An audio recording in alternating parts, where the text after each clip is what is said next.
Yay, it's recording. Okay, so we are back for the third episode after a long delay, but today is well worth the wait because we have our diversity stream today.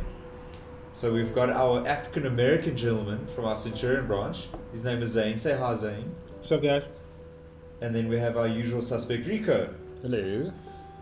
And today we're going to be doing something a little bit less methodical, because obviously we've covered our summer thoughts and just of the more current stuff and being a little bit more, as we said, methodical with analyzing stuff to kind of see what's the best beats. But now today we're going to do something a little bit more unique, a little bit more closer to home. We're doing things that kind of either got you into anime or left an everlasting effect on you, something that you either go back and rewatch, or a moral you carry through life, something simple or stupid or profound, doesn't matter. So we're going to start at the end of the table with our guest today, Zane. So, okay, Zane looks very unhappy, so we'll start with Rico. Just Zane looks best when he's unhappy. Oh. So cute. So something, just a couple off the top of your head, and then we'll take it from there. Well, you know what? I guess I've coming into this, I wanted to sort of avoid going to the whole DBZ thing, because I think growing up, you know, in South Africa, SABC2, the DBZ thing is what got a lot of us into the whole culture of anime. Very, very, very broad stepping stone, but a stepping stone nonetheless. My first real anime catch, I think, was ironically enough Negima. Yeah, no, I'm not proud of it, but it was one of the animes I first really got left an impression by for some reason, and yeah, geez, after that it was just more and more. Not Negima, but yeah, just so much more. Oh, well, that's what I was saying. Like, for me, Negima is possibly one of the lowest scoring animes, though. Not manga, but the animes. I think I gave it 1 or 2. Which you gave her a manga sensei, so. Have you ever read, did you read the manga by any chance of Negima? No, I did not. It is 1,000 times better because it actually has a point. Okay, here's the thing. Finishes. Okay, now I have to read this. No, back when I watched it when it aired on Animax, and obviously being the fan of romance that I am, I really got drawn into the whole. I didn't understand what like the whole harem catch was then. I was actually expecting it to go somewhere, but it still left an impression with me, regardless, because of the whole journey. No, okay, fair enough. But like I said, the manga is actually a lot better because his previous work was actually, because that's Ken Akamatsu did that. He used to be a hentai author, and then he transitioned over to like proper like manga, and he did Love Hina. Was his like big claim to fame. He was kind of like the start of the harem, you know, young male meeting female thing. Obviously, not to say that other shows haven't done that, but I think there's certain shows that make certain genres iconic. So kind of DBZ for shonen or Dragon Ball in general. For me, I can't think of a show that's in that era that's a little bit more iconic than Love Hina in terms of the harem genre, but with a point. Because Love Hina as well is also fantastic because it's 12 volumes and it finishes. It has a point and it achieves it. Yeah, which is a trap many animes fall into, especially with the harem genre. They just, you know, bait and switch you at the last second. Yeah, it never fucking goes anywhere. I mean, Just pull it and pull. Basically pulling and pulling. Yeah. Well, you have to talk up as well. You got to talk into that mic over there. Crap. No, it's all cool. It's cool. No, but definitely, as you say, a lot of them will think like, okay, you're going to point A, but then you're going to point B, and then it just never really goes anywhere. So again, Negima is one of my personal all-time favorite mangas, but the anime was terrible. There's a reason why there's 3 renditions of it to try and get it correct, Fair and enough. they all fuck up. So, no, Negima is definitely a valid answer. Well, and also, as a note, we'll loop back to DBZ. I'll make a note here. Because I don't think people, if they may be listening, international people, realize that kind of how iconic DBZ was, and also just kind of my general thoughts on it. And then I think for me, now that we're looping back to Negima, it wasn't really so much anime as my first impression, because this is where I was going to go with DBZ. Like DBZ as a kid, I was like, you can pick up that it's not an American cartoon. You're kind of like, there's a point to this in every episode. There's a continuing story. And I think that's what kids were like, oh my fuck, there's actually development, and you weren't quite woke to why you were so enthralled, as opposed to every other cartoon that's just random episodes. Yes. So for me, you watch DBZ, but I don't think as a kid you quite realize it's Japanese entertainment, especially because it's in English You don't expect that sort of thing. So for me, it was actually coming back to Love Hina again. I actually played like a visual novel version of Love Hina, and I was so enthralled. But I was like, fuck, because you actually have to pursue the different girls if you want. I was like, this is so fucking crazy. And then I found one day coming back to SA, in an exclusive books, I found the manga, and from there I moved on to anime. So it was actually quite a happy, lucky go event thing. And then in school, my best mate who I met like a decade and a half ago, he was heavy into anime, and he actually happened to see me drawing some shit, and then he was like, oh well, fuck, I'm into anime, dude.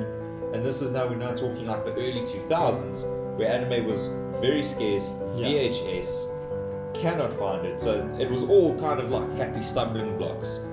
So for me, the very, very first one was probably Love Hina. Not as an anime itself, but as a whole. I actually didn't know it had a visual novel adaptation. It didn't. This was a fan-made game. Look, to be fair, confession times, like I haven't actually watched Love Hina. I'd rather read it. Yeah. It's half the length, and again, it finishes the anime doesn't. Fair enough. And then Zane, if you want to throw any, it doesn't have to be your very first. Like I said, this is top of your head shit. Whatever you can kind of literally remember. like. It just came to me now. Astro Boy. Okay. Oh. That. My friend had a VHS tape of Astro Boy. Kid with red boots flying around, wrecking shit. I loved it. But that's cool I fell though. in love with it. And it going back to what you said as well, it was different from your normal cartoons that you see. Where it's just like, oh, we go on an adventure this one episode and that's it. Yeah. There was a plot. There was the creator. There was a loopy guy. And I can't quite remember all the details of it, but it just got me so well. Kind of like Pinocchio. No, I can totally get that vibe, because one of the most iconic lines from the I want to say the 60s version now, because it was in black and white. But one of the iconic lines that the doctor says is, you're a real boy now, and I'm going to teach you all sorts of great things. I'm going to teach you to fly, I'm going to teach you great things, and I'm going to teach you to be a boy. And he kind of says, welcome home, my son, or something to that effect, and cries and holds him. So it's very much a Pinocchio vibe. Yeah. You see, but that's cool. Like, I can't think of anyone in the store who's actually customer or employee that's actually mentioned Astro Boy as one of their early years iconic anime. Obviously, when you get older, you seek older and new things, so you might come back to Astro Boy, but not in your childhood. So that's also very cool, actually. What was that? And when I really saw, like, going back to what you said, Rico, about DBZ, I was like, yeah, Tube was life for South Africans. Yeah. Not all of us had DSTV. This is before this is when DSTV, you were well set up if you had DSTV. Oh yeah, it was very, very few people that had that. And then, like, I think I was 12. I saw this kid, like, drawing stuff. A kid with the wiggly tattoos on his body, which I then found out it was Sasuke with, like, the curse mark. Oh yes. And then I was like, what is this? God, I've got a cringy story about that. It's anime. And I was like, oh crap, okay. And he gave me a disc and put it onto my computer. I fell in love. I literally fell in love with Naruto. And it was like, he gave me the English version. And then I heard the Japanese version later. Shut up. Later on. I'm so sorry. Rico's racist, for sure. And I heard the Japanese version later on. And I was like, holy crap, this is actually pretty cool. That thinking back, that's it. That's the one. I still remember being Tensions. so excited at 4. Like every set, like I think one of the earliest memories I have of watching anime, I always got together with these two friends of mine, and I can't remember which time slot it was. Was it 4 or 4:30 that DBZ aired? 4 on 2. 4:30 was Digimon. Oh yes. And I was at daycare until like 10 to 4. So I always missed Digimon, but I always caught DBZ. That's how I remember. Missing the finale of season 2. I don't know. What about? It's also a very. You're not bitter though. I am bitter. It's very bitter. But I will go back and watch it one day. I rewatched season 1, so season 2's back on the cards. I don't know. On this topic though, it'll be interesting. Would you count Pokemon as an anime. You I see, think, because it was one of those ones that was so heavily sort of localized. yeah, entrenched in our SA culture again, we're so limited that it's. But I put it in the same camp as DBZ in the sense that it was so mainstream that it transcended being anime. It became a part of South African culture. Like there's so many grown-ups that still come into the store that are like in their 30s, white, coloured, black, doesn't matter, and they'll be like, oh, they'll see like our Trunks statue, and they'll be like, oh my fuck, Trunks. Like there's no one who doesn't know DBZ in SA, pretty much, even parents. Yeah. So I think, like, to just see how diverse or how well known anime is. Like, if you go to any other place in the world and you ask a person, or let's say the South in America, a redneck, it's like, do you know what anime is? Like, oh, you mean that Pokemon shit? So that's where I'm saying, like, Pokemon was kind of like a stepping stone for everything else, I think. yeah, see, and I wholeheartedly agree. It is obviously strictly anime. It's made in Japan. It has a point. It has on-running seasons, and it is an anime. But like I said, it's I don't want to say a bit normie, but there's just so much diversity out there. I don't want people to fall into the pit trap of even the shonens like DBZ, Naruto. Like, don't get me wrong, I started with Bleach, moved over to Naruto, love them both to what they are. But again, there's just so much more out there. I mean, one of the articles I'm actually planning is an obscure anime list, because like to kind of gauge people, like when they really get into anime chat, you can't just mention certain animes and you kind of start light and move down the obscurity list and people just won't know that. Yeah. Like if I mention what's it called now? Like Black Heaven. I don't know a single person that's watched Black Heaven. I haven't watched Black Heaven. I've watched Black Never Heaven. heard of it. It seems like a nice place. It's an old school fucking anime about a guy that used to be in a metal band in Japan, and obviously he needs to stop being in a metal band, so he becomes like an office worker, and it's all about like metal culture in Japan, and it's 6 episodes. It's really fucking old school, like hella old school. It's only like mid to late 90s, and it's really fucking cool. But again, I've not actually heard of anyone who's watched that. Jeez. And it's stuff like that that really makes anime for me quite special, over and above the childhood memories. So I mean, I don't know if you want to flick over to another one that you had, Rico. Well, I have also gone onto the whole Naruto train when I was in high school. It was, back in the days of exchanging anime through, an external hard drive and flash disks and everything. And I think Naruto was also one of my big watches, specifically because, at that age, as a teenage boy, it hit some pretty good marks, the whole never give up philosophy and all that. It's something that said a lot, but I think with reason. It also stuck with me quite a lot going through school. Oh no, absolutely. And I don't know, have you watched Naruto? I watched Naruto? Oh, sorry, I forgot your demographic. Of course you have. Dude, of course. That was the anime that I think really, like, that's when I actually found out there's a thing called anime with Naruto. Yeah. I fell in love, and I'm still in love. Like, I'm still watching and reading right now with all this whole Boruto vibes that's going on. Ah, Boruto. It's The okay. only way I'm going to make Boruto acceptable is if Naruto dies midway through and Boruto goes on a whole murdering spree and becomes the new bad guy. No, but even for me, Naruto is on my list somewhere. But the one of the things that really captured me in Naruto, because Naruto's got so much shit going on in it, I think the one thing that really, really caught me in terms of vanilla Naruto, like just Naruto, young Naruto, would probably be Rock Lee, hey? I thought Rock Lee was such a baller. Fuck, dude, he was great. Everyone else is like, oh, I got fucking jutsus from my limited bloodline. My dad can breathe fire, but they're all dead. Oh, I have no parents. Fuck off, Sasuke. I'm Sakura. I do nothing. And then you get Rock Lee, total outcast. People bully him. He's got these big eyebrows. He's got this awesome, like, fucking almost Karate Kid vibe with his teacher. It's like student teacher, and they're just such cool bros in that respect. Yeah. And my favorite part is the upsets in the fucking exam. when he's fighting Gaara, dude. Oh. Everyone's like, you're gonna fucking choke, Gaara's gonna body you. And he drops his weight, and everyone just goes, fucking what? I'm getting goosebumps thinking about that That's what now. I'm saying, dude. He's such a fucking G. He's such a boss. And he's sensei as well, dude. Guy's sensei, when he's fighting way later, and you see them open and close the gates. It's fucking sick, dude. And that's all because he trained like a boss. Because people told him he was garbage. Naruto as well was also cheated badly, but he had a cheat code from his parents. You know?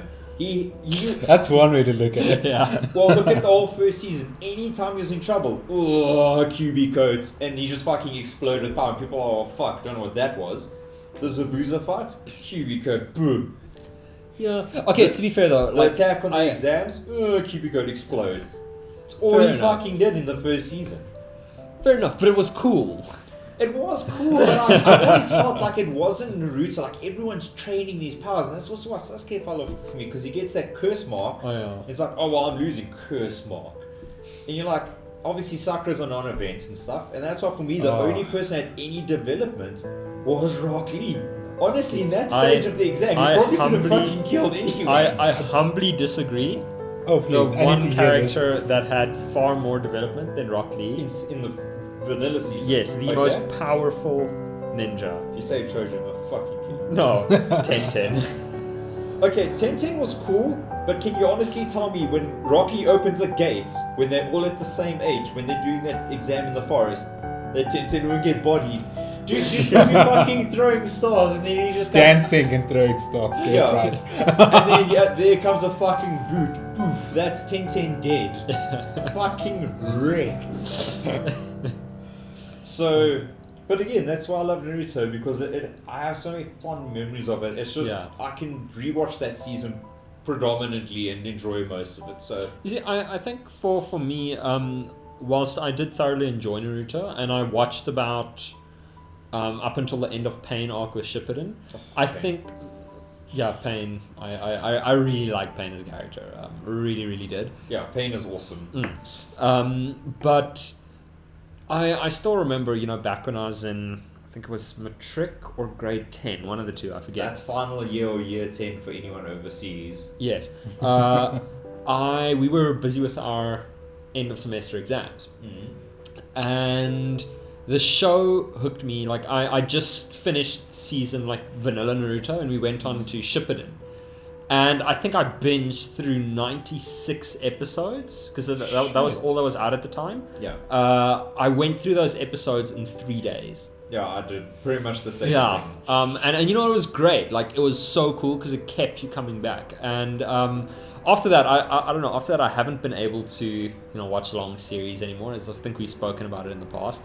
You kind of burn out a little bit. You do. So for me, the thought of rewatching Naruto or moving on to another shonen like Bleach or Fairy Tail or whatever, Fairy Tail's dope, then we'll swing back to that. Yeah. I'm not about the life anymore though. I think it was great, but the long animes for me now are a thing of the past. We'll see, once we get you into gym, you'll get more revitalized, I promise you do. Oh, okay. It's like yoga for men, it does something.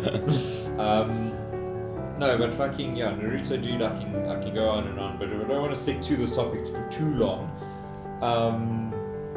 I don't know, and this is another thing that kind of stuck with me. I don't know about the rest of viewers, but it was something that, I don't know, I can't even count the amount of times I rewatched it, but I can recite the whole first episode verbatim, and that would be FLCL.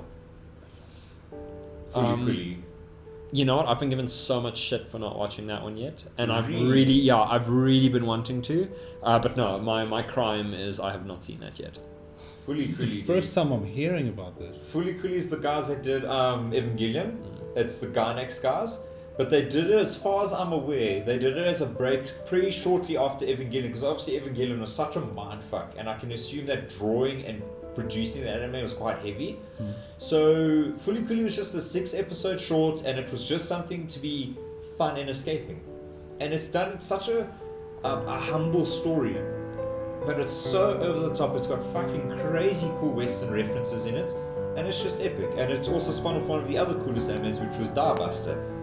And I mean, both of these were absolutely crazy for me. Like, I got that again on CD back in the day from a mate.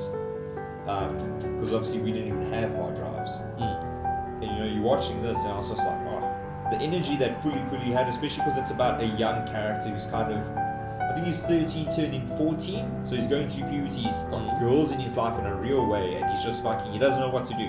He's got a single dad, and it's just over the top, robots climbing through the fucking space-time, destroying shit in his town. It's awesome. Okay, there we go. Back on track. So yeah, I don't know if you guys want to chime in with anything maybe you would have enjoyed. Zane? I mainly like manga. Okay. There's just something about actually like the page or clicking the mouse to the next page, you know. I don't know, maybe it's just me personally, but like when you're sitting down and you click and then whoosh, mind blown of like what happens, especially like with Bleach. When Bleach was nearing its, can I say, end? Yeah, well, Yeah. Bleach did end, didn't it? Yeah, It's when done. it was nearing its end, and I was reading the manga and everything, it was flipping insane. Like even the whole thing with who was this cat now? Aizen. Oh, yeah? Like when they actually like, yo, Aizen, we're taking off this shit, and you can actually have some of your abilities.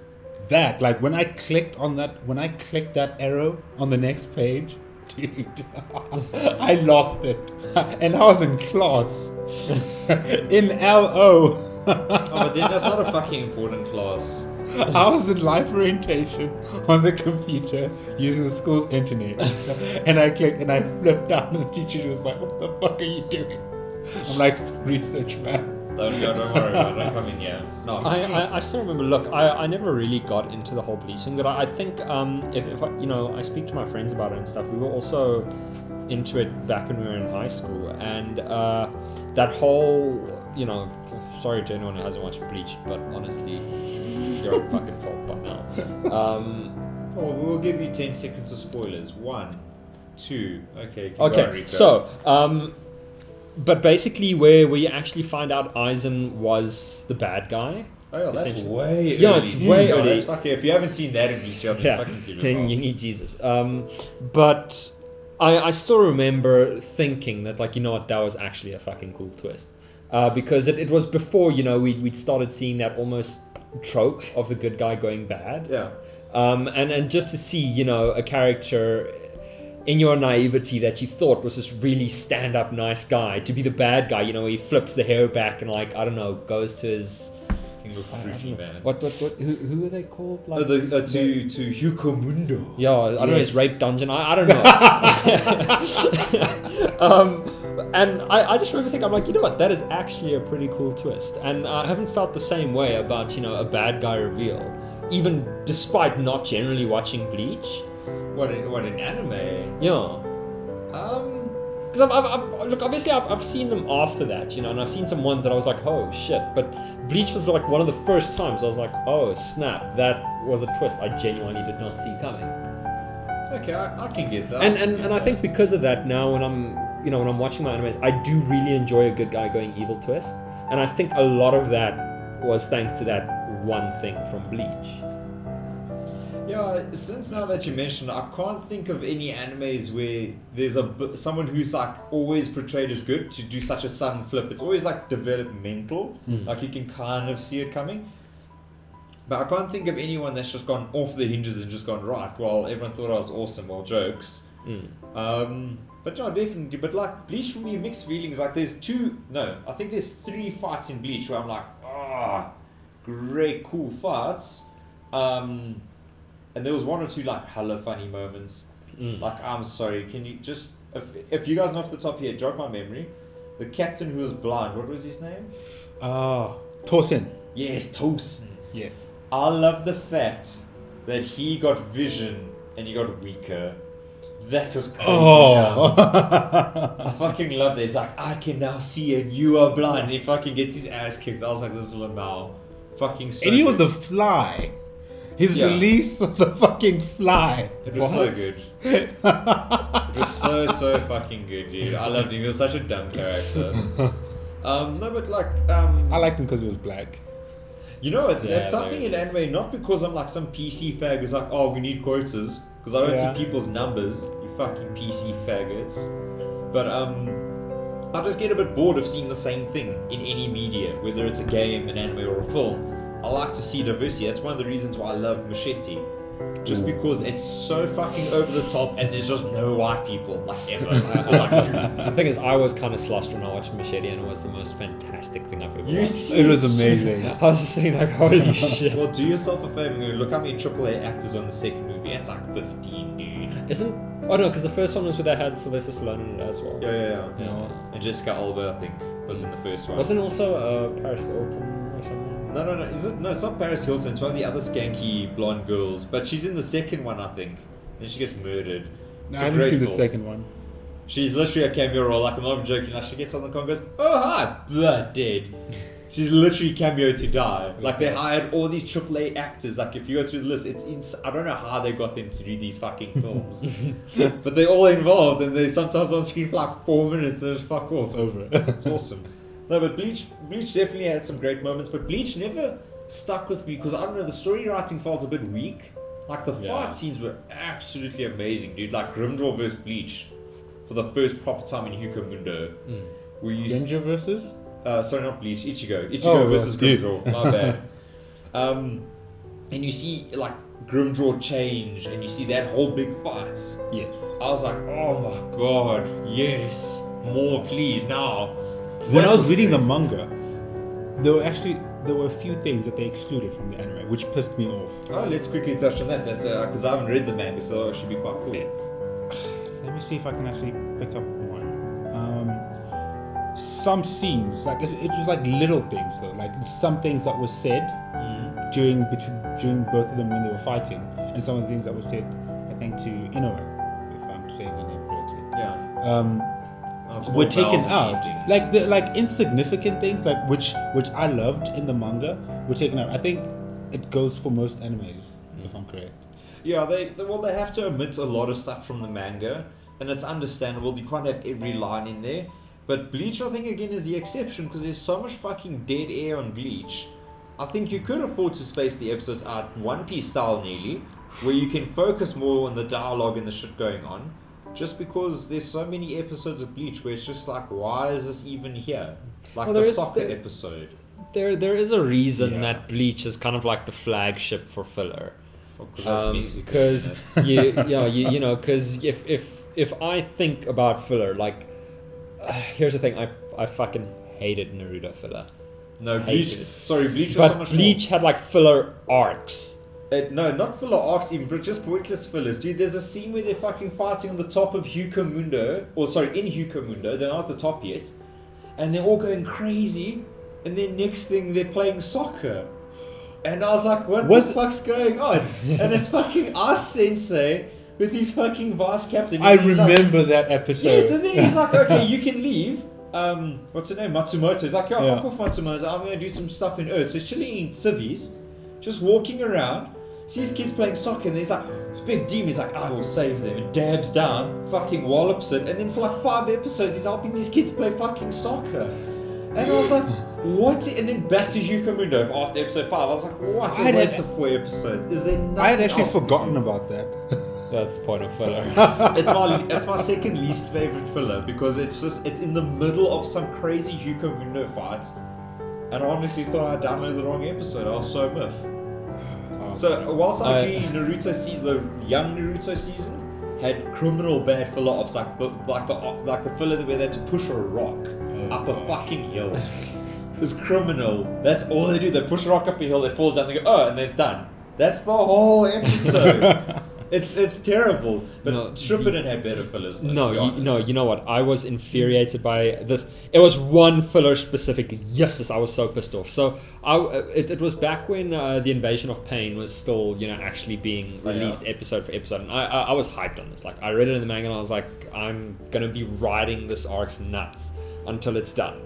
And I was having such a good time. It's eventually, where he beats Nagato and they're like, okay, now we will tell you of our past. We will tell you our story. Oh yeah. But first, there are like 2 episodes of filler. Fuck yourself. And I was just like, guys, why now?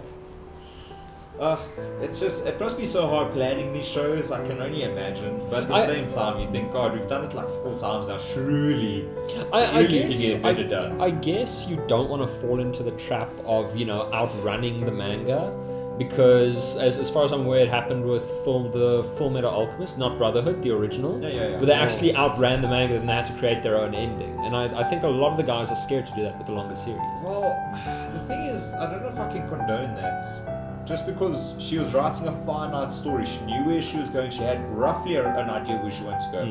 And she was so thirsty for the money that I think she was like, just do half, we'll give you the rights. So when they came back and animated the rest to make a second season. But Zane, you want to chime in? No, I was just going to ask, like, what is the actual purpose of fillers? To buy time. So let's say the manga's coming out weekly, yeah? Yeah. And obviously, depending on the manga, when you translate it from manga to an anime, obviously the amount of dialogue dictates how much time the characters have to talk, so you might have to edit that down or omit it. And certain fight scenes, if there's a fight scene in a manga, again, like for manga, whether you're talking in a panel or doing a fight scene in a panel, it's just one panel. In anime, that translates to different lengths of time. So if they go too quick, they have to fucking fill it with all that bullshit so that they don't outspeed the manga. Alright, gotcha. So that's kind of the thing behind there. Just always wondered, like, what's the purpose of all of this? Buying time. Buying time, making money, I guess. And then, Zane, I don't know if you want to chime in with anything else, or if you want me to kind of back one out. Yeah, you do it. Okay, so I had another particular little charm of mine that I really, really loved as a kid. In fact, 2. We'll do a double whammy. We'll do a back-to-back. And that would be Excel Saga. Oh, fuck. Oh, yes. No. And Helsing. Yeah, my nigga. Okay. Oh, in yeah. the same breath. Why? No. I'll tell you why. Because again, these my mate had taped off fucking sci-fi as well back in the day. So we had them on VHS, and I cannot even explain to you how funny Exile Saga is when you've got sleep deprivation. Because we had to watch it. It was when he was moving, so he had like nothing in his house. There was a concrete floor. No fucking bed, and the TV's on the floor, fam. So we have to like lie on the floor watching this fucking show, and it's just the most wild thing I've ever seen. It's over the top. I love it. Exile Saga is so good and so dark. You know what? I honestly don't have a good idea about how to feel about Exile Saga. I remember the most jarring thing about it is that woman's voice in English. Oh yes. It's just like it's like taking a corkscrew to the fucking ear for 24 minutes at a time. Oh, dude. 12 times. But now this is now. So if we quickly touch on Exile Saga, so not only any anime I'm going to mention obviously has good memories for me, but over and above that, the one thing that stuck with me with Exile Saga when I kind of rewatched it over the course of high school is, to me, Exile Saga was the beauty of being unfiltered. Exile Saga was literally an artist who said, I'm gonna draw and do whatever the fuck I want, and I'm not gonna care. And that's what I loved about it, and it's especially true of the finale, dude. And I loved how just over the top everything is. Didn't they specifically try to make an episode that was like as bannable as possible for the last episode? No, because they knew that they didn't get renewed for more. So that's what they said. They were like, okay, the last episode is gonna be so fucking crazy that we'll make ourselves not get season 2. That was the whole point, because that was like lollies with tits and all What was sorts Exile of Saga about? fucking anything. Yeah, dude, like, okay, you know what, Zane, just, I'll give it to you at some point, watch it, and then like, I don't know, maybe next time you can got go. it. I've got it on download, so the next time you come through, Yes. I'll give it to you. Exile. Okay. Dude, Exile Saga. I'm kind of not sure now if I should watch it or okay, not. imagine this. Imagine the fever dream of a child that exists solely on sugar and meth.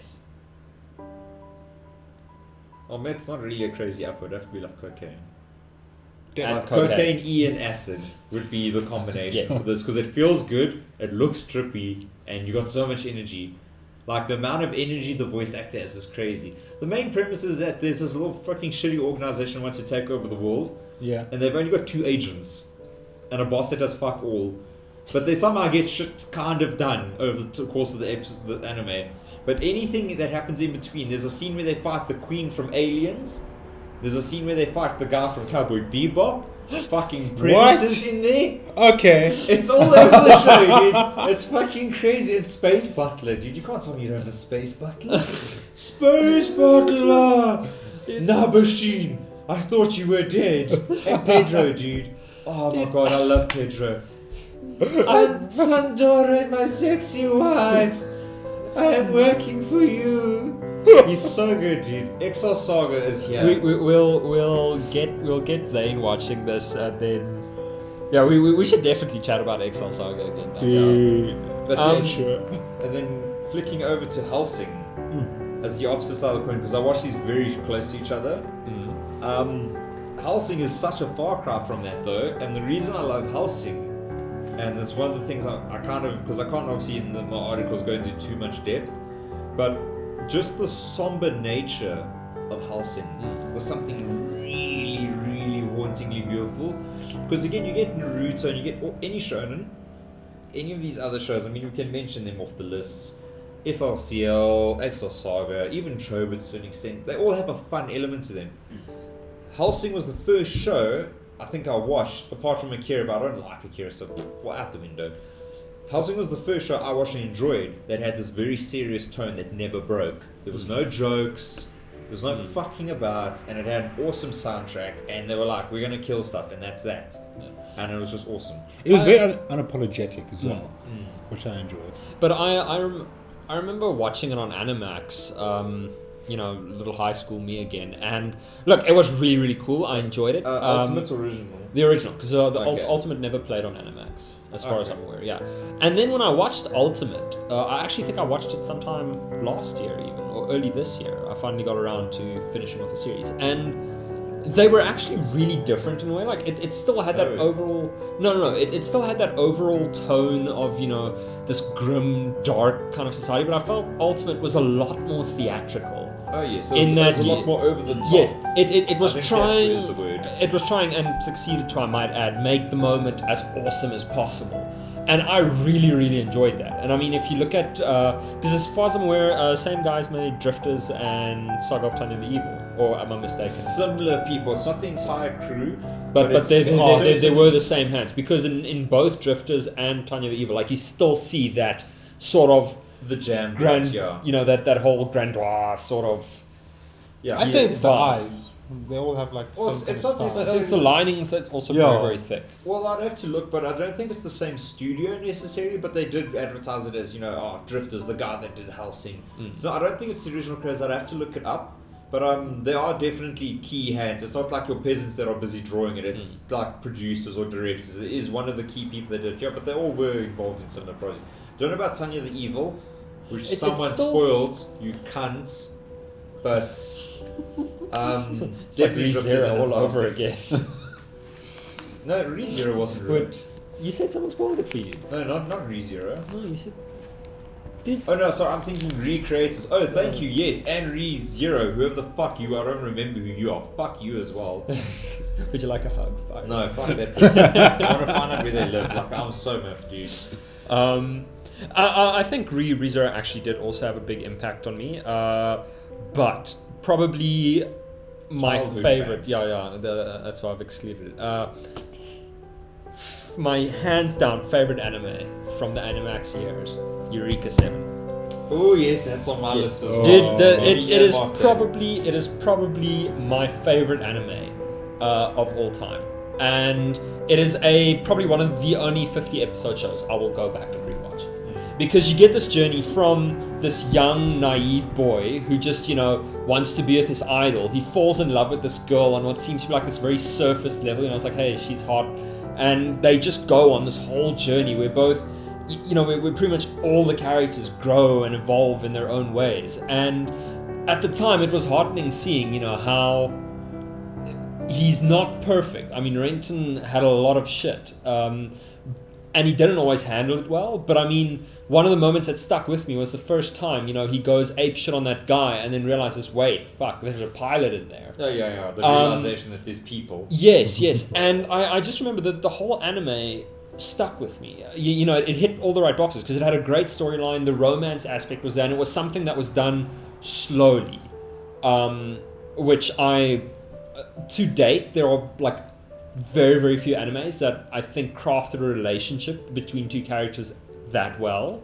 And also, I mean, it looked gorgeous. Yeah, but that's Bones. They love their 2D animation, and they did it phenomenally well.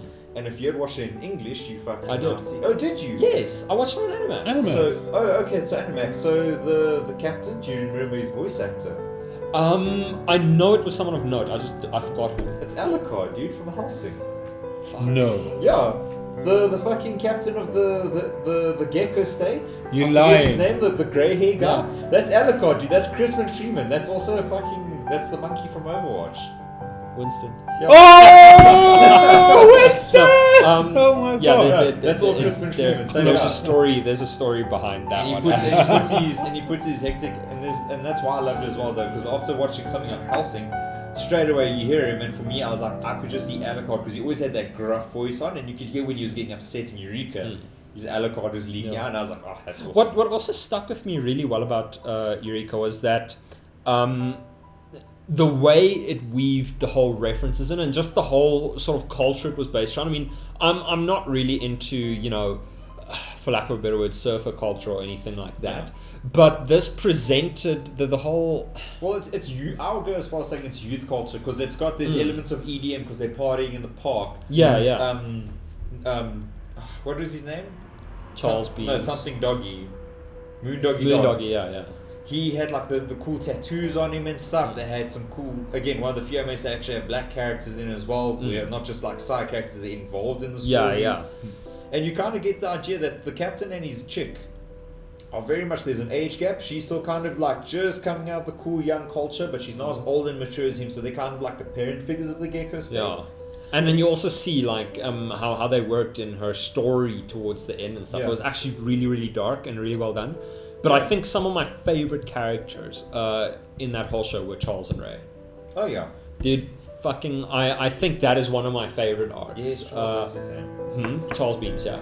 Charles and Ray Beams. I thoroughly adore. But that's what I'm saying, because you don't really get the idea of why there's this clash in Eureka. And then to me, obviously looking back, I haven't rewatched it in so many years, so I might have to rewatch it. But it really, to me, it doesn't feel like they're trying to fight a bad guy, because it's very nebulous. They're like, the Gecko State's rebelling against the government. Like, well, what has the government specifically done? How have they really fucked you? And you find out all this personal vendetta stuff, so it feels more like a culture clash than anything to me. But yeah, Eureka, oof. Yeah, I look, to be fair, the movie and Astral Ocean... We'll just pretend it doesn't exist. Yes. No, Astral Ocean does not exist. I will never get over the disappointment I felt from Astral Ocean ever in my entire fucking life. No, dude, you don't understand. I was so excited, like the sequel to Eureka 7, my thing, and it just comes out, and I'm like, well, guys, what the fuck? Well, I'm going to be joining you in that camp soon, because FLCL is actually getting a second and third season. Different studio, as far as I'm aware, different director. So I'm just expecting it to be trash. I'm just going to pretend it doesn't exist.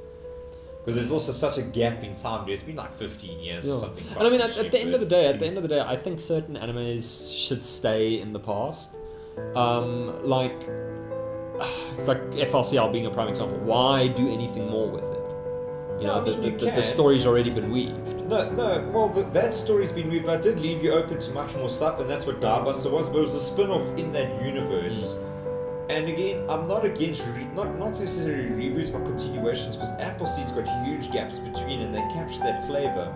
But again, you're going with a whole different studio, a whole different director. I don't know if it's the same creator. You're not gonna have anything the same. To me, it's like, what's the point? That would be like an animation tier with a project changing midway.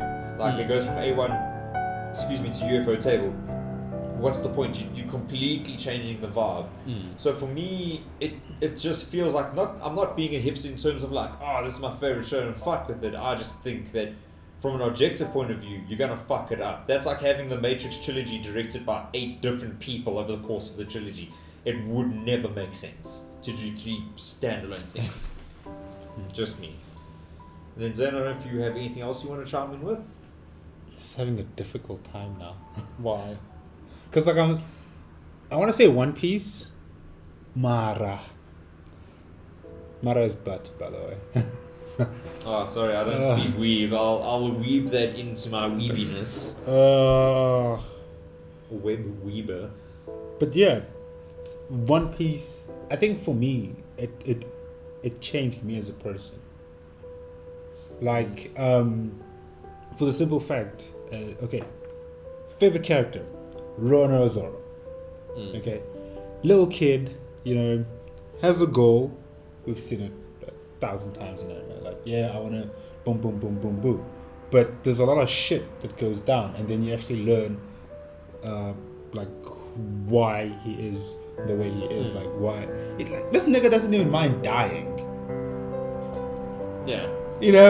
Like, that for me is like super, super cool. Like, I feel like he's kind of like, I feel like Zoro was black, Oh yeah, If you want to make him spiritually black, that's totally up to you. I feel like Zoro was black. He had the whole gangster thing. Like, what man was? He did have crazy street cred. I definitely got that vibe. Yeah, Because he walks into certain hoods and people are like, oh fuck, that nigga Zoro, don't fuck with him, and everyone just scatters. Or it's like, like no one else had that vibe on the ship. No one. Yeah, it's like Usopp. he walks in a place, and like they don't recognize him. Like, I remember the first time, I think, where we saw how he hooked up with these other 2 idiots. I mean, those 2 guys. I forgot their names, but sure. So kind of like, can I say his crew in a way? Yeah, you can kind of. Yeah, when he was eating there, it was like, wait, is that him? Is that the guy? It's like, nah. It's kind of like that, but the gangster's like, wait, is that him, man? It's like, I ain't sure, dog. It's like, because like, I heard he carries 3 swords. I was like, but this guy's only carrying 1 sword, It seems to be a theme in a lot of the shonen stuff, like that whole, for a lack of a better word, like the never give up theme. I find it to be predominant in... Believe it. Believe it. I swear to God, if I hear that, it's part of the reason I'm never going back to the Naruto anime. If I hear Believe It one more fucking time, I am going to... Jesus. No, I can't. But it seems interesting that a lot of us draw inspiration from shonen shows in our early childhood, specifically because of this whole theme of perseverance. Yeah. And from an impact point of view, I think that is a very important role that these animes play. Not just culturally, but for the growth of the person. Well, I mean, if we want to go a little bit deeper on like my personal philosophical and political views, I think the reason why, if we look at the far left and even the far right political spectrums, that is to say, you're kind of, the people that invite your neighbors over type of vibe, and the people that are like, fuck off, this is my property type of vibe people. And this is something I got from a lot of like people living in first world countries, is that they have no problem. So what do? Like house moms, they create drama because you need strife in your life. And I think for us, especially growing up as a kid, naturally the world is just, it's massive. You're a child, you understand you're a child up until the age of at least 16, 17, 18, before you kind of get a little bit into your sway, that you're at a disadvantage. Everyone's there to beat you, everyone's your enemy. You're going to try to form allies and friends, you're going to try to get through life. So when you see an anime that's like of younger people that are never giving up, no matter how fucking colossal the problem is, you do draw inspiration from them. Because a lot of people, going through high school, especially, even primary school for a lot of people, your first girlfriend, your first boyfriend, it's nerve-wracking. Your first fight, if girls fight, then that's cool for you as well. You can get included. Yeah. But your first fight, it's hectic. For boys, if you ever had to shave during high school, if you ever got caught, it's hectic, and then you might have to have gone to a bit of a hectic high school like I did, where there was a bit of a drug presence and the pressure of dealing with all that stuff. So when you watch, that's also another thing why I love, again, stringing back to Rock Lee from Naruto, and again the whole shonen vibe, is when you see a character that has just had such a disadvantage and has all these obstacles in life, and just goes, I'm just not going to give up, it's not in my repertoire today. It really is, it is truly inspiring, especially for young people, especially I think. I think for me, with One Piece, overall, it was like how they develop. Because like, we hardly see characters themselves as a person actually grow. Yeah. In anime, they like, if they do reach adulthood, they still kind of the same person. But then again, if you look at Usopp was a chicken shit. Well, it still kind of is. The worst but you character. know, he's grown a pair now. He's actually stepping out of his shell, which I really love. Like when like the spoiler, Luffy and Usopp fight. When they fought. That was like, holy crap, Usopp has brains. Like, I knew he had brains, but I didn't know he had brains. You know, like, I don't know. It's just... No, I know exactly where you're coming from. In terms of character development, it's always awesome to see your characters grow, and Naruto and One Piece are especially good for that. I just think Usopp's the worst character in anime. Possibly one of the worst. I put him under the sidekick from Shaman King. Terrible character. I love Usopp. I've told my friends if Usopp dies, then I'll start watching. I'll become a One Piece fan. Let me know the day it happens. I'll binge watch One Piece and catch up. Because I can't, dude. Usopp just grounded my titties the wrong way. I can't. He's useless. He does absolutely fuck all for the ship. The only reason he's on that ship, someone pointed out to me, was because Luffy's crew is kind of a mirror of Shanks' crew. And Usopp's dad is on their crew, so the only way we're going to get rid of Usopp is if both of them die, and I will take that deal, double or nothing. Get rid of them both. No. They die in some horrible fucking kitchen Usopp, accident. look. Every Straw Hat Pirate crew member has its role. You know, Chopper for me is like comedic relief. No, but he's also a G, dude. Yeah, Chopper gets shit done. Yes, but you know, when he's like normal state Chopper. Yo, he's a funny cunt, but also when he needs to do stuff, he's like, okay, transform, big man mode, do stuff. Yeah, but like for me, I've always seen Usopp as kind of like how can I put this? The Chode, the FOMO, Shut up. the third wheel, the dead weights, the unemployed Okay, yes, student. yes, dead weight. He's always seemed like dead weight, but somehow he pulls something out of his ass by sheer luck. No. That doesn't really speak much for the character though, because even a broken clock is right twice a day. And I was just gonna say, Nami's whole role is tits and navigation, and I feel that Nami could do Usopp's job if he gave her a slingshot. There's so few times where Usopp's like, oh yeah, mathematical equations, I'm gonna do a thing. Most of the time he fucks up, he's like, oh god, no one saw that, great, I'm the best. He is the epitome of Usopp useless. reminds me of me as a kid. I hope he drowns in a foot deep water. He's fucking useless. Usopp reminds me of me as a kid. My condolences. Okay, I was beaten up on, I was pounded, I think I was 6, I was a coward. I was a coward when I was 6 years old. You see, now this is exactly what I said Usopp's useless. You're comparing Usopp to 6-year-old you. Think about that. And you just compared Zoro to a well-known gangster, fam. You're comparing Every gangster needs someone. Needs that one. that one 6-year-old in his crew. No, fuck off. That one kid, you're like, yo, little homie. No, dude. This is what I'm saying. Usopp's trash. I'm not going to entertain this idea anymore. Like, let's just agree to disagree. Okay, we can walk our You're separate fully ways. entitled to your wrong opinion there. Yes, and I agree with that opinion. Excellent. Yeah, what were you going to say? I know your list is short, so let's Yes. bang it out. The last one on my list. It was notorious in my life for fucking me up. Yeah. Chrono Crusade. Ooh, that's an old school, not many people. Yes. have Yes. I haven't seen that. The feels on the bus go round and round and round and round and again. Yeah.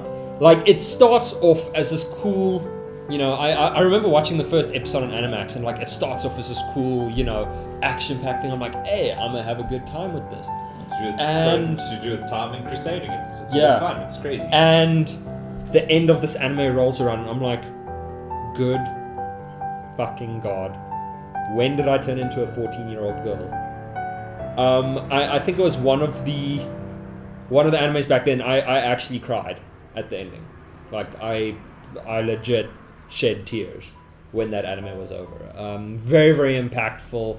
I really looking back at it now, like the way that it starts out as this really cool, light-hearted almost thing, and then you know you realize every time, spoiler alert, probably for the next minute or two, every time he goes into his demon form, he's actually taking years of her life, and he hates that he has to, and I was just like, nah.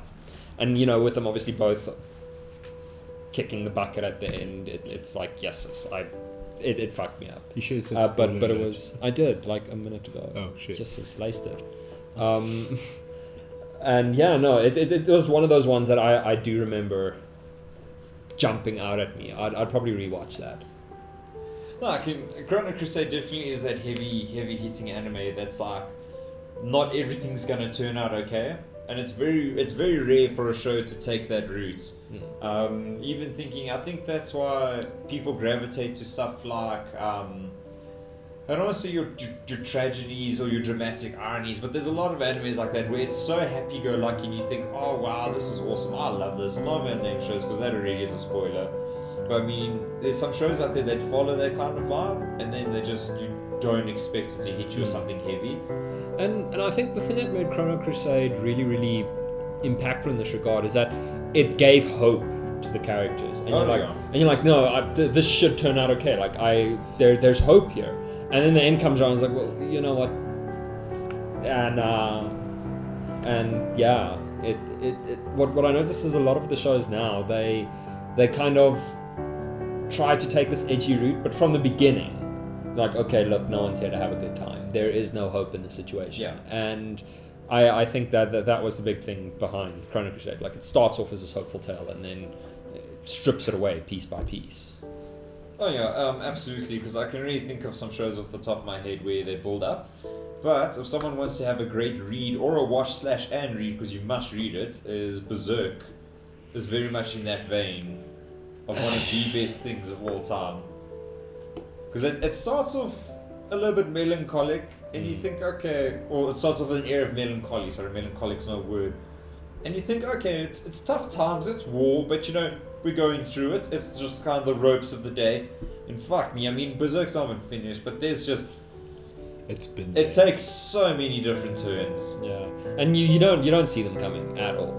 No. And Berserk must hurry up and fucking finish. I've been so invested in this manga. You were stuck on a boat for ever. Yeah. Well, but again, sailing did take forever back in the day. But now, if I have to... Because like I said, I even remember another one I was thinking of that, like... It wasn't a good anime, but it had an impact on me. It was D and Angel. I never saw that. Really? I think you would have liked it because it's a very feels fag type of show. Really? Oh yeah, dude. It's about a kid that like I can't remember what happens. I think his mom gives him a demonic demon persona. That's fun. Or some shit. What the hell? Or she goes like, your brother's coming back, and he's like, oh, I don't know, I had a brother, and I'm pretty sure she's a single mom as well. She's like, oh, worst mom ever. And he's got this thing where he's got an angel living inside of him, but it can possess him at points. And it transforms his body, so he looks like a normal, like 14/15-year-old boy. And obviously, when it possesses him, the angel that's possessing him gets his body and becomes this hectic, like full-grown man with big angel wings. And it's like, okay, I need to do shit.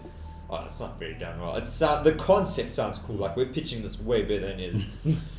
But it's from that era of like big eye animes where your eyes just fucking out here. Oh yeah. But it's cool. But I remember that it had a romance element because there was two twins that he liked, and it really kind of mixed up the thing of, because the good angel had black wings, and the bad angels had white wings. What? Yeah. Gee. No way. Yeah, but they don't tell you that off the bat though. So you're always thinking, because this guy is presented as a bad guy, so you think, oh, what a dick guy that's possessing this poor kid. At the end. No, not even at the end, like halfway, dude. And then fucking develops more shit. But I remember the one thing that I took away from that show is fuck, do I love girls with short hair. Yo, I love me an independent, sporty girl who has short hair. Fuck this long hair faggot who does nothing for herself. Because her sister's always like, fuck, so I can't remember his name. So and so's in trouble, bicycles away, fucking gets in there, help him. Long hair twins, like she's the sexy twin. She's also a bit bustier, obviously, but she fucking does nothing. The kid fucking is like, it's after a night of being possessed by an angel, he transforms, climbs up her fucking balcony, and he's like confesses his love, and she's like, flattered, well, not impressed. And he's like, damn. For me, I could never watch or really get into feels the anime. Well, again, this was old school, so during the anime drive, you just like watch whatever. But there's definitely some very, very good feels anime out there. Obviously, stuff like don't follow the lists, because I think at the top of everyone's fucking list is Clannad, and Clannad is so overrated. It's good, but it's not the fucking best. And Air as well. Air's on the old school list. It's trash. Wasn't Love Hina actually a feelsies lovey? It had elements of feely, lovey stuff in it, but it was primarily a comedy and an ecchi horror. Yeah, ecchi horror and comedy. I actually enjoyed Love Hina. And for me, that's a nice balance of the two. I find that animes that go into one thing, you really have to be a fan of that genre or not. Like, I can't do full-on feels anime. I think that's why I don't enjoy Clannad, because it's objectively not bad. I mean, it has a start, a middle, and an end. And a season 2 that develops and evolves the story with a new beginning, middle and end, that conclude based off the first season. So it's a phenomenal story, but it never grabbed me. I watched it and I was kind of like, obviously in first season I was like, oh, this is so hectic. And then season 2 was just like, oh, even more hectic. Like, we're like, oh, now we're just kind of going for the sensationalist route. And I feel very similar about, oh fuck, there was something around the tip of my head now. It'll come back to me in time. But, you know, it's just animes like that. I can't get into, oh wait, yes, the one that crucifies everyone. Let's just get in your complete time. 1 hour, boop, boop, boop, lots of circles. So we discussed Clannad, and we'll put your feels fags. But Code Geass, I thought was the most average anime I'd ever seen. And not because it's bad. I'm not saying it's bad. All you fucking fanboys fight me. I don't care. I'll bench 102, dickhead. I'll kill you. But Code Geass was Death Note with mechs. I was actually just about to say that. But you know what? That's okay. I was just going to say, that's not bad. Death Note was also, in its right, the perfect 7 out of 10 anime. Wait, wasn't that what we watched? What you showed me, when was it? What, Death Note or Code Geass? No, Code Geass. Which one was it? With Lelouch with his eye. Okay, did it have the bitch with the green hair in it? No. No, then it wasn't Code Geass. Oh, No. okay, thank you. Code Geass is, again, it's Death Note with mechs, and again, I'm not saying that's bad, but I mean, like, people treat, like, Death Note and Code Geass the same way the Feels crowd treats Clannad, and it's just on too high a pedestal, and it blinds you to all the other cool shits.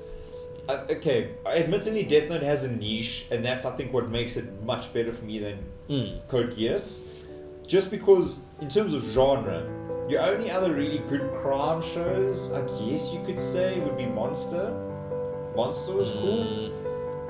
All it is, I mean, it's about serial killers, and it's very dexterous and that vibe, you know, tracking down people, being a bit psychotic yourself. Death Note, I think was... Okay, look, this is back in high school era again. For me, at least, I really do enjoy Death Note, because it was the first anime where I was actually rooting for the bad guy. Knowing, you know, he was the bad guy. And it took that whole little interesting twist in that you are following the story of, for all intents and purposes, the bad guy in his fight against the law. No, that's why the grey zone, again, all that is created wonderfully. I think the one thing that Death Note did, which was like a far cry for what the new anime used to do, is soundtrack. Because I think a lot of my favorite shows have amazing soundtracks. But again, those shows for me were kind of average. If we're talking like your double live leading animes, I can think of a couple ones, maybe not off the top of my head, but I kind of enjoyed. And then in terms of mech animes, I can name like 2 or 3 off the top of my head. Like for me, Escaflowne is unparalleled as a mech anime. I haven't seen it at all. There's nothing better, and you'll love it because it's got romance in it that develops and finishes. I remember the actual art style for me was a bit weird. Oh yeah, the art style again, the first 2 episodes take forever to adjust because they got these really weird nose designs. And isn't it also the lips that are very weird? No, it's really just the I've noses. got a thing against where they accentuate the lips though. No, Specific, or am I thinking of another thing? Yeah, I think you're thinking of another thing Okay. because this is just normal anime face, but they all have like. Oh, this it's like really, the whole. Yeah, they've got this Yeah, really yeah, okay. accentuated nose. It's very much like your old fantasy type stuff, but the mech anime itself was absolutely amazing. It's 24 episodes, it finishes, it had a huge budget for each episode, it had an orchestra come and do its musical pieces. Jeez. It was fucking crazy good, and if I'm not mistaken, that was either Sunrise or Bones. I'm pretty sure Sunrise though, if I'm leaning towards quality. And that's where Sunrise was kind of like getting a little bit sick of Gundam, because they kind of have a monopoly on that. And I like it when Sunrise steer away from shit. But I mean, for me, Escaflowne is also in that old school list of like shit that I watched, and I was like, wow, where do we go from here? Because Escaflowne was so good. It's warfare, it's romance, it's consequences, which anime lacks. It's soundtrack, it's animation, it's brutality, it's everything. So for me, I would put it in the genre of epic. I would put it above Code Geass. Look, I'll probably give it a shot because I'm not gonna lie, I did judge it, off the cover of the box set. Admittedly, I looked and I was like, you know what, fam, I'm not about this life, but I'll go check it out. Then we'll chat about it next It's time. not everyone's flavor. It does have a very particular art style. It's not an easy watch. But like I said to people, some of the best animes I've ever watched are not easy watches in the beginning. Madoka, Bakemonogatari, Escaflowne. For a lot of people, it was Alphen Lied. There's just so much. Exo Saga being one of them. I'm just trying to think of like other animes that had good payoffs. Trigun as well. If we're on that vein, Akunohana, or English name Flowers of Evil. No. Look, in terms of visual quality, look, they use like, I think the technique's called retroscoping or something, where they base animation off real people. So at times you got these really well done expressions, but at others it really just looked bad. Yeah. But I found for, the quality of the anime versus the narrative payoff it was going for, I found that Akunohana was criminally underrated. Oh yeah. And overlooked even. But that's because of the weird art style. And that's why I said I understand that some people are weak and they cannot get past an art style or a story trope. Because Madoka's for me one of the pinnacles of that. It's magical schoolgirls. It's literally fucking Tokyo Mew Mew. Everyone transforms. It's fucking pom poms. It's fantastic, and you think, wow, I love this. So fucking gay. Not watching. And then when you see some other shows present. Like Madoka, it starts off 1, 2, 3, or 1, 2. It's cute. We're fighting evil. We have powers. We're magical schoolgirls. And 3, someone is dying, and that's what's happening. And it's not going to be fun, and people are going to see it. So know that's going to happen to you. Get off my house. Yeah. And to try and get people to watch that, it's hectic. Same with Bakemonogatari. When I show people certain scenes from Bakemonogatari, they're like, I want some violence. I'm like, watch Bakemonogatari. They're like, I can't get through it. And then you show them the scene of where the main character's getting swung around by his intestines in a warehouse. And they're like, oh my god. I'm like, watch this and you'll get to see that. And they can't. And again, I know that it's not for everyone, but those are some of my favorite shows of all time. But watch Bakemonogatari. Zane, you have a very horrified look on your face. I want to watch, but I'm scared. No, Bakemonogatari is one of the few shows where I can have, it has every single genre in it, because it's got a cool romance that actually develops. It's got, as I said, it's hyper violent. There's literally scenes where like characters pull demonic swords that they've been hiding inside their bodies and cleave people off. Boom! Dead. Crap. I actually watched the Araragi kiss shot fight. Oh. What? Like, look. Wait, is that from the movies? I think so. Oh, then I haven't seen them. Not. No, not yet. That's Was that Bakemonogatari 1, 2, and 3. Ah, okay. Yeah, I haven't seen that. Okay, no, never mind. No. You've not seen something Monogatari related? No, because I'm busy finding good downloads of all 3. so I can binge it. But also I've got all these fucking articles and shit I'm doing, so Fair enough. I'm busy. Watch it. It's an insanely cartoonish fight, but it is really, really well done. Well, have you watched all the other seasons? No. Okay, well then I can totally see that happening, because in the very first season they kind of hint at that Araragi and Kishot do fight at a point, but they kind of what's the word I'm looking for? They kind of come to terms with each other and go, okay, well fuck it, we have to do something. Mm-hmm. But there's some crazy fights. Like I said, you see people getting their chest cavity exploded and all sorts of shit, dude. It is so violent. And even just there's some simple scenes of pain in it where fucking there's a scene I show everyone because I've got it on hand here at the store, where one of the characters asks another character, put out your hand, I want to show you something. So they put out their hand. This character with both their puts their hand as if they're coming to shake theirs, so they've got their hand up like this, and with their index finger and middle finger, with each hand they grab it and they snap it down and up. They snap their fingers and you just see them break it in each way. And I was like, oh my god, because you can imagine how sore that must be. Yeah. It's a very real injury. I was like, and for no reason, I was just like, oh fuck you. I was like, oh my god, this show. But why? It's got great comedy. It's got all the tropes to fulfill the baseline fans. It's also got probably the most gorgeous use of animation color palettes I've seen. It's Shaft. 100%, yeah. No, but this is Shaft's. I don't think Shaft is done or will do an anime better than Bakemonogatari. The same way I don't think fucking Brains Based will do an anime better than Durarara Season 1 and Bacano. Fair enough. And maybe Penguin Drum. Penguin Drum was cool. I haven't seen Penguin Drum. Really? No. That's a very feelsy anime. I think you'll love it. I should give it a shot. You know, like how Chrono Crusade felt hopeless? No. This is not as bad as that. I But guess they I kind of hint at those. I cannot do another Chrono Crusade. Penguin I Drum can't. is so good, dude. And there's some really good funny moments in it. But the main idea, I can't remember the setup of the show, but there's this two brothers and a sister. They live by themselves, and it's kind of like Turbot meets Chrono Crusade in certain ways, because they at some points they're following the storybook, and at some point one of the siblings gets mortally injured. But there's a god that says, okay, well, I'm gonna save her life, but then I'm gonna fuck around with your lives forever. So I need you to do arbitrary shit. But it fucks with them in such profound ways that it's just continuously impacting their lives, and they just cannot. They just want to fucking get rid of this fucking god, and it goes so off the rails, and it's absolutely amazing.